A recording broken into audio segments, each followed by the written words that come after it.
Hello, my name's Dr. Barb Coles, and I'm the Associate Dean of the Health Sciences Division at Wake Tech. And hi, I'm Shelley St. Aubin. I'm the Dean of Enrollment and Student Services at the Perry Health Sciences Campus. And welcome to our podcast, Find Your Health Career. We're here to help you find your health career at Wake Tech, and we hope you enjoy this podcast. I'm Dr. Barb Coles. And I'm Shelley St. Aubin. And so we're glad you're here. Yay! I do know we had one listener, two listeners at least. Two. Three. Diane listened to it. Yep. So everybody, we hope you get to come back. You're listening to us again. And just as a reminder, hopefully my goal, Dr. Cole's goal here, is to introduce you to all the health science programs we have and all the services Wake Tech has to offer to our students to hopefully get you started and get you graduated. Successful. So yes, we want you to graduate to support us as we, get older. We need your medical services. So I'm very, when we have EMS, we've got to really grill them. Yes. Please keep me alive. All right. Yeah. But today I am very excited because this is one of our newer programs. They just started. We're just finished the first whole year of classes.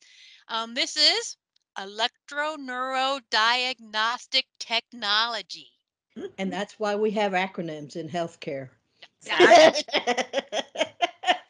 And Barb and I were talking about that because remember when it first started, I've seen EDT and was it ENT?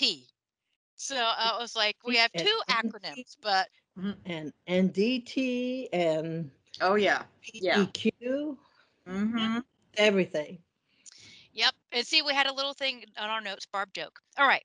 So what is? That was my joke. It fell flat. Okay. It was good. It was good. I liked it. So just in case, what is EDT? And this is from our lovely catalog description and the page. So Electroneurodiagnostic Technology is the scientific field devoted to the recording and study of the electrical activity of the brain and nervous system. Technologists record electrical activity arising from the brain, the spinal cord, peripheral nerves, somatosensory. Yes. Our motor nerve systems using a variety of techniques and instruments. Maybe the biologist should have read that one. Yeah, that's probably true. Yeah. Unfortunately, my marine biology background does not help with this unless we want some ichthyology or scientific fish names. That's not going to help us today. Not today. Not today. Shelley, I knew there was a reason we bonded like sisters with your biology background. Physiology, marine biology. It's all related, That is it. A vertebrate is a vertebrate, right? That's true. And electricity is electricity. Exactly. All right. So the mission of EDT at Wake Tech is to provide quality training and education to prepare our diverse student population for professional excellence within the field of neurodiagnostics. This mission, the outcomes and competencies of the program are in accordance with our accrediting body, KHEP, COA, NDT, and our accrediting body, ABRET, ABRET. And for those acronyms, Miss Rebecca, I will let you spew out the official names for KHEP, COA, NDT, and ABRET. But did we introduce Miss Rebecca? I don't think you did yet. Not yet. So today, our first guest is Miss Rebecca Rendahl, the instructor/program director for EDT. Rebecca, I said this before when I hired you, but welcome to the Health Science Division family. Thank you. I love being here. Good. So KHEP is the Commission for Accreditation of Allied Health Professions. So we have a number of KHEP accredited programs here. So I will be the latest in that group. And COA NDT is the Committee on Accreditation. So that is the specific committee that accredits our program. So they will actually come next January, most likely, and do a site visit and see our lovely program, see all our facilities, interview everybody, tour the facility and everything, and hopefully give us accreditation so that our students will graduate from an accredited program, which then leads to taking their registries, which is where ABRET comes in. ABRET is the credentialing body for the technologists. So to advance in your career, you need to have, there's two registries that are available. There's REEGT and REPT. Those are our first level registries, and those are, you would be qualified to take those as soon as you graduate from the program. And then there are two higher level certifications, CNIM and CLTM, and those are ones that you would take after you've been in the field for a while and done the appropriate caseloads, and then you could take those. But that's what ABRET does. They accredit the technologists. KHEP accredits the programs. Oh, okay. Okay. And I have to say, they always love us when they visit. Oh, I'm sure. I serve on the co-NDT myself, accrediting other programs, and I've seen a number of them. But we have a beautiful campus here, so many facilities. I mean, we have the library, just so much just on this one campus, and that's only one campus out of 10. You just have so many different campuses to explore and take classes with. It's really amazing. So are we up there challenging others who have been well established and have a larger campus than what we do now? I know we are really tight for space, but that's going to change soon. Yeah, I'm excited to get some more space. I know radiology would really like me to get some more space. As right now I'm sharing space with imaging and nursing, and both of those programs are growing very large. When you look at how much is dedicated just to health sciences, I would say we are definitely one of the largest campuses just for health sciences that I've seen. Nice. Nice. And I do just so if listeners are interested in this program, they do need to be, do you call it credentialed or licensed to be able to start working in the field? Someone can't just walk in and say, "Ooh, I want to be hired." Right. So there is technically one way that you could go into the field without the registry, without attending a program, but it's a much harder way to do it. There is a lot of, you have to work longer years in the field. You have to do a lot more continuing education credits.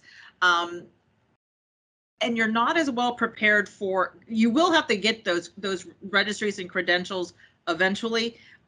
You can be hired, and usually you have anywhere from 6 months to 2 years to take those boards.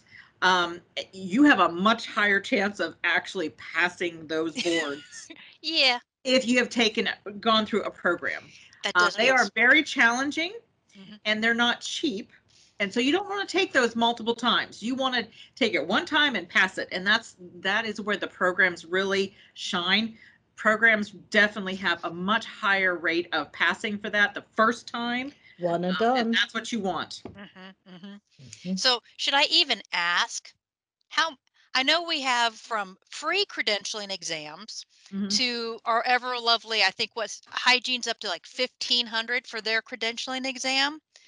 I like that look. Oh, I know yeah. listeners aren't going to be able to see the look, but Yeah. she just had a gasp. Yeah, it is outrageous. So where do you fall? Where's that credentialing exam fall, since you said it was pricey? So right now it's about $700. So it's kind of in the middle, I guess. I mean, 1,500. Woo! I mean, that's right up there with some of the credentialing exams that the physicians have to take. So that is definitely pricey. So yes, it makes me feel a lot better about the $700 one. So still, you don't want to throw away $700. You want to do it once and get it right. Well, we see, have that done way, our job. yeah. Well, what I do is I tell my students for that year before they get ready to graduate, you don't want Valentine's Day, forget that, cash. Birthdays, I don't need a cake, cash. Christmas present, Christmas cash. So save up all that cash to pay for that exam. So, okay. Well, and another thing, at least I can't guarantee this all over the country, but at least locally, a number of the facilities who hire our techs will reimburse after you pass. So if you take the exam and pass, they will reimburse you for that fee. Oh, heck So, yeah. yeah, so that's another reason to get it done Nice. one and done, because then you are not out that money. You get it rearbursed. Nice. Yeah, Nice. That's big deal. nice. Big deal. That's nice. All right. So Wow. that we can behave and stay within our 30 minutes. We're going to try. Yes, ma'am. We're okay. So I'm going to go to our list of questions, and I did ask before if I could say this, and you said it was okay, because I love the fact that when students come in and I'll say, oh, do you want to shock people and cause them pain for money? Then I send them Legally for money. legally, yes. Well, so I usually send them to EDT, and when we Yes. look at your webpage, we see words like nerve conduction, evoked potential. Mhm. As a layperson, Yes. what would that mean to me if I'm trying to relate that? What sort of what would I need to go to the doctor and get an EDT? Yeah. So the one that most people are familiar with is EEG, right? That's probably our most common test. That's the one you see on, The Good Doctor or Grey's Anatomy, right? That's when they have the electrodes all over the head and they're just recording all the electrical activity from the brain. Now that one's pretty passive. We're not doing anything to you. We're just passively picking up what you're putting out, right? Okay. So it's kind of like the same, it's like an EKG, right? We're just passively recording that electrical activity you're putting out. Now, when you talk about evoked potentials and nerve conductions, that's when we're actually doing something to you and seeing how you're responding. So sometimes it's very simple. Sometimes Yeah. having you listen to clicks, right? And so now that we're testing your auditory system, right? So you hear a little click in one ear and white noise in the other, and we're testing your auditory pathway, right?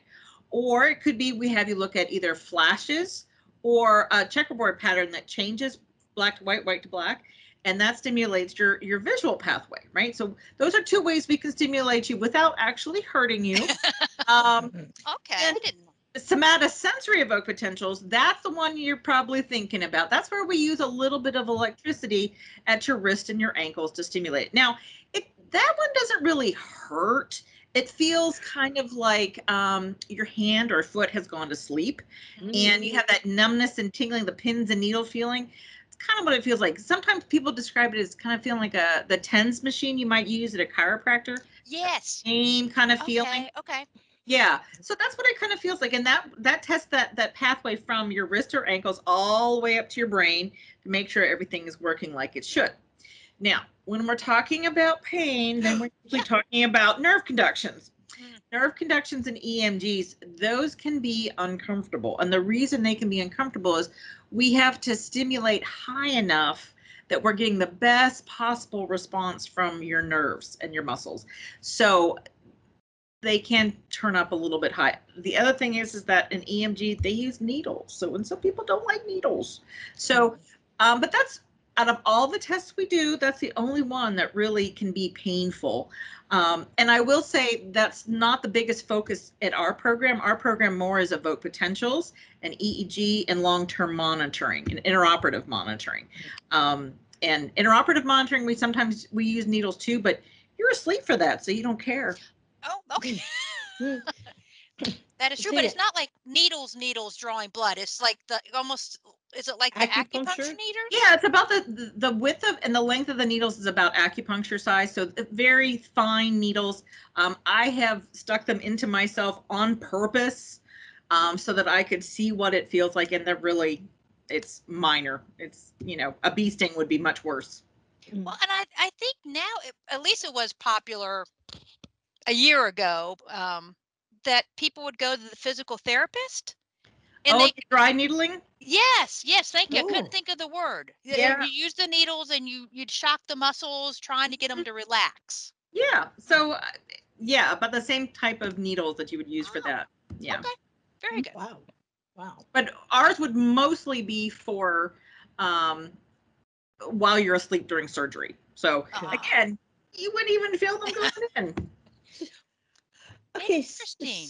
so I have to know, because on history side, who first thought of, hey, if I stick this electrode here and here, I can measure the electrical impulse or what's happening. Who thought that would be a good idea to measure electricity in people's body like that? Well, so there's a lot of people that have worked over it. I mean, the first EEG was done now we're talking about almost 2 centuries ago. The late 1800s is when the first ones were done, and just experimental. And then, they started using more and more, doing more and more with EEG. A lot of research was done here, but also in Canada. Big group in up. That's where they say, "Hey, hold my beer, eh?" Yeah. But yeah, so there's been a lot of people, and then then they start moving into the evoked potentials, and evoked potentials is really where a lot of stuff is still developing, especially interoperative monitoring, all the things we can do with there. One of the things I love about this field is there's still so much that we are learning and developing. So when I first started in interoperative monitoring, we had just started doing motor evoked potentials, which is where we're looking at your motor pathway. So stimulating at your brain and recording from all your muscles and making sure that pathway is working correctly. Okay. And now, I have seen us the techs, not the physicians, but the techs have developed it so that we can, instead of using 2 stimulators on the head, now we use 4, and that stimulates the cortex more evenly. And so then instead of having to use a higher dose of electricity to stimulate, we can do a much lower dose, which, I mean, everybody likes that, including the surgeon, because motor evoked potentials, you kind of do a little jerk. And so, we now do quadrupolar, and there's less movement, and that makes everybody happier. And so, like the techs themselves can actually change how the practice is done, and we are constantly making adjustments to that. We at Duke, we just started doing blink reflex during the OR. That's something that not very many places are doing. So, I mean, as technologists, you can actually have an impact on the field and growing and changing, all of our procedures. So I always think that's very exciting.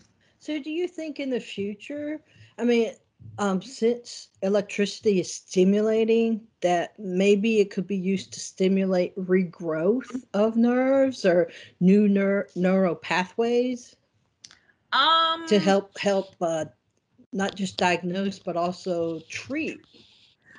That's possible. That probably would be outside the clinical aspect of what we do. But it definitely would be something that we could see in the research arm. And there is a lot of that's another job that's possible for our students, is that you can work on the research side of it and actually be in a lab, trying that stuff out, because it is still developing all the features of it. The heart, we pretty much understand how the heart works. I mean, it's basically a pump, right? But the brain, we don't fully understand how the brain works, right? So we're still just figuring all of this stuff out, and you can still be a part of understanding that, and not only clinically but research. And to me, that's one of the great things about this field. Right. So I just was remembering back. I guess the electroshock therapy that they used to give. Oh, they still way back. Oh yeah, and still do. That would be the extreme to trying to wipe out something instead of heal it. Okay. Yeah, that's more kind of resetting some of those pathways, and it can be somewhat extreme, but It has been shown to be effective for some people. Interestingly, they usually do an EEG before that electroshock therapy, and they usually do one after. So that is a type of EEG that could be done as well. So another job that you can have in this field.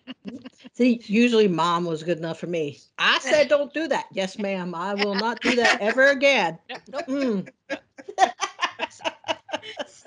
Yeah. I will say that, some of the common questions that students have about starting any of our health science programs is, what is their day going to look like? Can they still work 40 hours a week, 30 hours a week while they are in the program? So I have tried very hard to keep the classes in such a way that you could still work, at least part-time. I don't think that you'd be able to work a full 40 hours, but you could at least work part-time. So let's take next fall. So next fall, the first year classes are Tuesday, Wednesday, Thursday. So you could work Friday, Saturday, Sunday, Monday if you need to continue to work. And then the second year classes are Monday, Friday. So you could work again Tuesday, Wednesday, Thursday, Saturday, Sunday, 5 days out of the week. If you need, you could probably almost get 40 hours in if you need to. But yeah. Please take care of yourself though, and don't work that hard. Well, yes. I mean, it's truly, you need to have work life and school balance. But it is possible. It is potentially doable. And then I think that's important to take into account, because when you're trying to go to school, often you have to be able to support yourself and keep yourself fed and everything, right? Yeah. Keep a roof over your head. So that's important. That is something that I definitely take into consideration with my program. So part of this wonderful thing about community college is that we provide real life experience. So how will our EDT students get their real life experience? So the last semester of the program is our clinical experience, and that will be for the full 16 weeks. You will be working in a lab at one of our currently 4 clinical sites. We are hoping to add a 5th. For 32 hours a week. So you're going to be working basically full time in that clinical experience, and you're going to experience we'll be shifting you around between the 4 sites so you get to experience all of them. Now, 2 of them are Duke and UNC, which are big academic medical centers that have very large EDT labs and have all the modalities that you can possibly have. We also have Wake Med, who has a very large intraoperative monitoring section and inpatient EEG. So that is a portion that you can learn there. Raleigh Neurology is a private neurology practice, and they do a lot of outpatient, not only EEGs, but evoked potentials, nerve conductions, and sleep studies. So I try to have a mix of the large centers and the private centers so that you can see a variety of things. Raleigh Neurology does a ton of pediatric patients. So if you really like pediatrics, you get to experience that. Duke and UNC are going to be doing a ton of very sick patients. So if you like that ICU setting, you can try that out as well, right? So try to get a nice mix of all the different experiences clinically so you can see what that is. And to have that, like I said, nearly full time, 32 hours a week, that gives you a lot of experience, a lot of time to really try out all the different modalities and make sure what you want to do.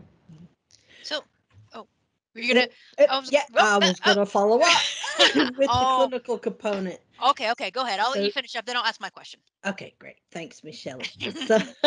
So with the clinical, since there is a clinical component, do you recommend that the students complete their gen eds before they enter the program? So the way it's set up, you can do your gen eds as you go along, because you're done with all your gen eds before you get to the clinical component. Okay. However, if you want to get some of those knocked out before you start the program, I strongly recommend that. Some of them, anatomy and physiology can be pretty tough, and taking, that ahead of time definitely makes your life a little simpler. The first 2 semesters of the program are kind of tough the way they're stacked. So if you can knock out some of those gen eds ahead of time, that really does lighten your load. And so the A&P is the 2-semester A&P. yes, 168, 169. Yes, ma'am. Mm-hmm. So before they go out to the different clinical sites, do they practice in the classrooms? And if so, do they practice on each other? Yes, ma'am, they do. Oh, They do. So okay. we have basically 3 different lab classes. So the first spring semester, the semester we're just finishing up now, you have lab practice 1, I believe it's considered, and that is basically all EEG, but a variety of different kinds of EEG. Mostly we're practicing on each other, but we have brought in volunteers, and both of you are welcome to come in and volunteer anytime. I was I just want to see how your brain works, how your nervous. Well, You just sign let us us up. Come on, Shelley. know, and we will bring you in. Yep. So And- yeah, so that And would we'll be do a podcast during our testing. this does not sound as much fun as volunteering for the therapeutic massage. I mean, I was willing to, for the students, I would go get a massage all the time. Well, but hey, I can tell you how your nervous system works. Everybody always wants to know how the brain works, That's and right. some people consider it like a little bit of biofeedback, because Yes, I can tell yes. when you're tense. I can tell when you're thinking too much and not letting your brain kind of just relax. I can tell where all your tension in your body is. So We could frame it and put it on our office wall. I can tell when you go to sleep, when you get drowsy, all sorts of things like that. So Oh, you could feed me I've chocolate. had Keep patients me happy. yeah, I've had patients think I'm a mind reader, because I can say, "Oh, you are very tense," and they're like, "Oh, how did you know?" And I'm like, "I can see it on your EG." Hey, okay. That'd be awesome. Sign us up. Yeah. Sign I us was up. wondering about the. Yeah. So, but then we have another lab this summer, which is EEG and evoked potentials, and then a little bit of nerve conduction, sleep, and all of that. And then in the fall is another lab that is just EP and IOM. So, like I said, we're really strong in EEG and EP and IOM on this program. There are other programs that are stronger in nerve conduction or sleep, but this program we've primarily focused on EEG and EPIOM. Okay. See, good thing we have all those acronyms. Cause I'm just shaking my head. Mm-hmm. Yep, that's what we have. Yep. Okay, so I know this is your first year. Yes. And COVID wasn't good for your students, but we No. have some. Yes. And when they graduate, what is the career outlook for these folks? So the Department of Labor considers us a bright outlook field, which means we have a higher than average demand for our students. There are a number of places within the triangle that hire, a number of places within the state, and then if you're interested, I can find you a job in anywhere in the country or even overseas in international. Oh, wow. So yeah, very high demand. Nice. Decent pay, really good pay. I believe, let's see, the pay, the new grad starting pay in our region, which is North Carolina, Virginia, District of Columbia, and I think Maryland. I think there's one other state in there, maybe West Virginia. Our new grad starting pay on average is $47,000 a year for a 2-year program. I think that's a pretty good starting salary. Yeah. For a 2-year degree, yes, And it they is. might get a little boost after 6 months when they, once they prove they've got that credential, and then they can Yep. add other credentials. So, very nice. Yeah, Okay. nice. Mhm. So, what are the basic qualifications do EDT students need to be successful? So are you talking more of like the coursework they've taken ahead of time, or like the minimum requirements? Like, kind of, if um, not everyone's cut out to be a nurse or a dentist or whatever. So how would I know that I'm a good candidate to become an EDT person?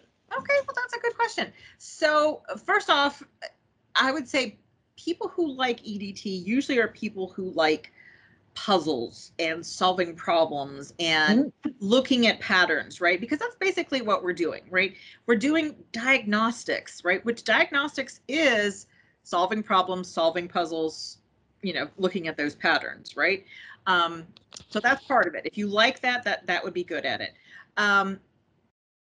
You have to enjoy working with people and helping people, right? Because all healthcare is helping people, and you're definitely part of a team, right? You're not going to be usually in a lab, away from everybody. You're going to be with patients. Sometimes patients in their worst moments, right? So at their bedside when they're having a seizure, in the OR when they're having major surgery.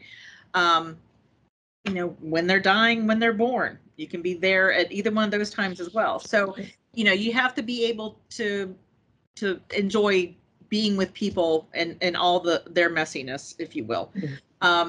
We don't have a ton of blood that you have to deal with. We don't have a ton of the messy bodily fluids that you'd have to deal with if you're a nurse, but you still have to deal with some of that. So, you'd want to be okay with all the bodily fluids. You'll see them all eventually, just a matter of time. You have to be able to hear okay, because you have to be able to hear the alarms and hear the sounds of the patient if they're in distress. You need to be able to see the patient and watch what you're seeing on the screen. Have to be reasonably good with a computer, because all of our machines are computer based. You have to be able to do some basic math. We're not doing any calculus. Not doing any calculus. But you do have to do some basic math, and you have to be able to read and write reasonably well, because you need to write reports, document things in the patient's chart. You need to be able to converse with both the physician who's taking care of the patient and the patient's family members, right? If your patient is a 2-year-old, you have to be able to talk appropriately to the 2-year-old and to the 2-year-old's mom, right? So good communication skills, things like that. That's a lot of what goes into it. Very interesting. I like the idea about the puzzle. All right. Yeah. So a fun question. I don't know, because again, with COVID, I haven't really seen students. But when you get to come back when you're on campus, are your students going to have scrubs? What color will their scrubs be? Well, the 2 current students have scrubs. Oh, yes. Yes. They are not required to wear them, obviously, to class. They can wear them to lab if they would like. They will be required to wear them to clinical. Our scrubs, our top is considered Caribbean blue. Oh, Nice. And our pants are black, so it's Caribbean blue and black, so looks very nice. And then of course we have the lovely embroidery of Electroneurodiagnostic Technology. and it goes all the way around the back. You have to lift up the armpit so you can see it. Oh my goodness. Yeah. Well, actually, they made it all fit and it looks lovely. They did a very good job. So, great. yes. So they do have scrubs, and they are very nice. They actually are wearing them for our, we have a lab practicum as our final. And so they are wearing their scrubs for that, because they are representing themselves as if they are techs working on an actual patient. We have volunteers for their final practicum, and they have to bring them into the clinic, and they have to take the history, and they have to measure and mark the head and get them all prepped and do the entire study, and then clean them up and treat them as if they are actual patients. So I'm having them wear their actual scrubs. So Nice. Very yes. nice. Wow. And so a lot of times our health science programs, it's not just tuition and fees. There are other things they have to purchase. For you, besides scrubs, I'm Yes. assuming a good walking shoe, anything else additional, stethoscope, blood pressure, any TENS machine? No. Now, so we're relatively low on the additional things. So a measuring tape that has metric, so centimeters and millimeters, and then some both actually China markers, which are like a grease pencil that you can use on skin. It'll write on skin. Okay. And then washable markers, fine point, that we use to measure and mark the mannequin heads that we practice on before we actually get to a human head. And washable, please. Washable, please. Oh. Otherwise, The mannequins are no not. Sharpies. No Sharpies. Yeah. Oh no. Yeah. And then we also have them use something called calipers, which are not the same as the calipers you see for EKG, but actually look more like the ones you would use for math, I guess. So they're like the little calipers to measure. Yeah. So that's all we ask them to have to start. That and something to carry all them in. And then, obviously they're going to have some textbooks. And then the last thing is the semester that they do clinical is also when they're going to be preparing to take their boards. So I have them purchase a program called ASAP from ABRET that has practice exams so that they can take the practice exams and get prepared for that. So, but that's, I believe it's 70, not too bad for, unlimited use of practice exams. So that's pretty much it for fees. So what is your shoe recommendation? Because shoes are very important. Yes, they are. Yeah, non-slip, comfy. Yeah. Yes, comfy is very important. So it kind of depends on the person. So 2 ways to go. One, either the Dansko clogs, or a good pair of athletic shoes. Okay. So, and Nike now is making shoes for healthcare workers. Really? So they have, yes. And so some people really like having the athletic shoe. Now, when I say athletic shoes, I would tend to go more on the quieter side. Don't be going with the glow in the dark necessarily. But you don't have to go straight white either, just something a little bit more subdued, perhaps. And then, so then Dansko, of course, has a wide variety. There's other brands, obviously, as well, but Dansko gives you an idea of the clogs. Those are excellent if you have to be on your feet standing for a long time.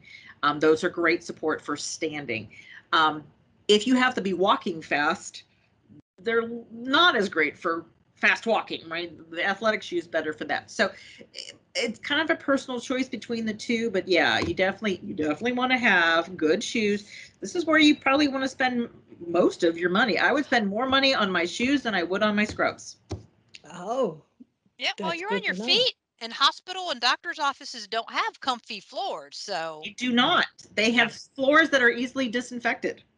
Not mean comfy. That's true.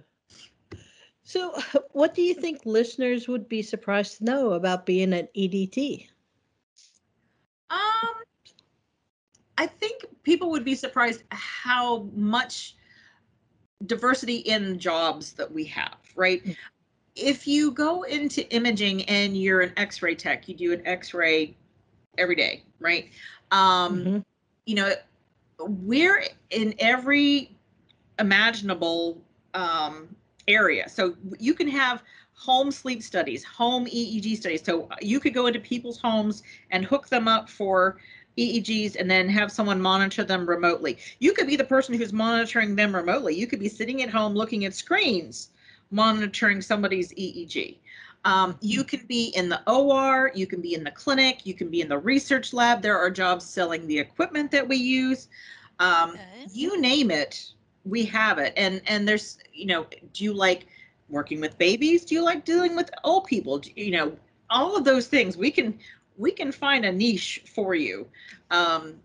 There's just a wide variety and such a huge demand. So, I think it has a lot to offer. Okay. Yep. And I was going to say, because I was close I think we're over our time that we're going to do, but that's okay. I think I've learned.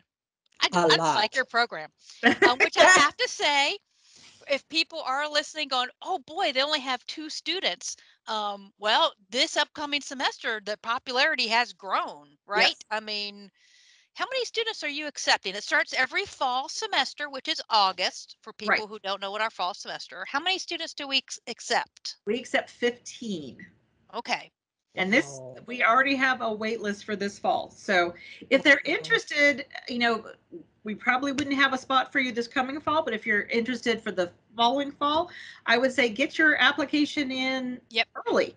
Be one of the first ones so that you don't have to worry about the wait list. Well, and go ahead and apply, because if they are working and they want to kind of reduce their load, they can take the anatomy and physiology, the Exactly. English, medical Get the terminology. There's gen eds classes. finished. Yep. Yep. Mhm. And go ahead and get on that list. So, Yes, definitely. Definitely. because this program has multiple areas they can work, good job offerings, good career outlook. They just need to get their application to us so we know that they are excited and Yes. are interested in the program.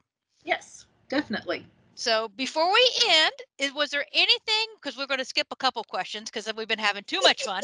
Too much Um, fun with you, is Miss Rebecca.